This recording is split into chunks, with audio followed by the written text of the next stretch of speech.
दरम्यान शिंदेंच्या सत्कारावरून टीका करणाऱ्या संजय राऊत यांच्यावर शिंदेंच्या शिवसेनेतनं जोरदार तोफ डागण्यात आली आहे। कोणत्या नेत्यांनी नेमकं काय म्हटलंय आपण जाणून घेऊया।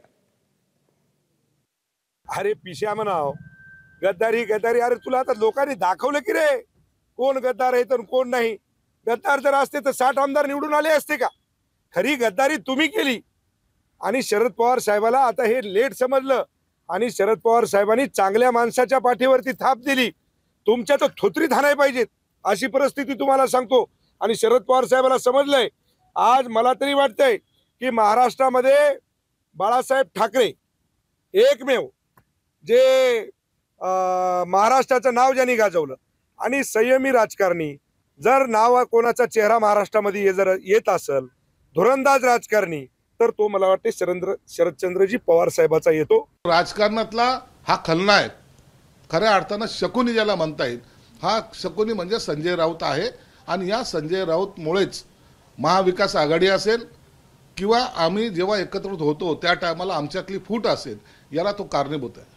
शरद पवारांनी सत्कार केला आणि हे राहुल गांधीला गळा भेट घेण्यासाठी काश्मीरपर्यंत जातात। अहो, या संजय राऊतला कधीतरी ते साहित्य संमेलन कळालंय का? हा सामनामध्ये येण्याच्या पूर्वी नागडे उघडे फोटो छापणारा हा पत्रकार हा आता इतरांवर टीका करायला लागलाय। नाही, संजय राऊतच झाडू घेऊन फिरत होता ठाण्यात। महापालिकेचे सगळे रस्ते संजय राऊतने झाडले। हा चपराशी करणारा माणूस हातामध्ये पेन घेऊन यांनी काम केले। हा काय ठाण्याचं सांगेल? अरे ठाण्यामध्ये शिवसेना एकनाथ शिंदे साहेबांनी दिघे साहेबांच्या आशीर्वादाने उभी केली। हा शिवसैनिक होता कुठे? हा पेपरवाला होता, पेपरमध्ये लिहायचा। बाळासाहेबांच्या पायाशी बसला, सलाम उजरी गेली। बाळासाहेबांनी म्हणलं बच्चू चांगलं दिसतंय म्हणून राज्यसभा मिळाली। याला कधी माहीत आहे निवडणुका काय आहे, शिवसैनिक काय आहे, किती केसेस आहे याच्यावर? हा एक केस आहे भ्रष्टाचार केल्याची।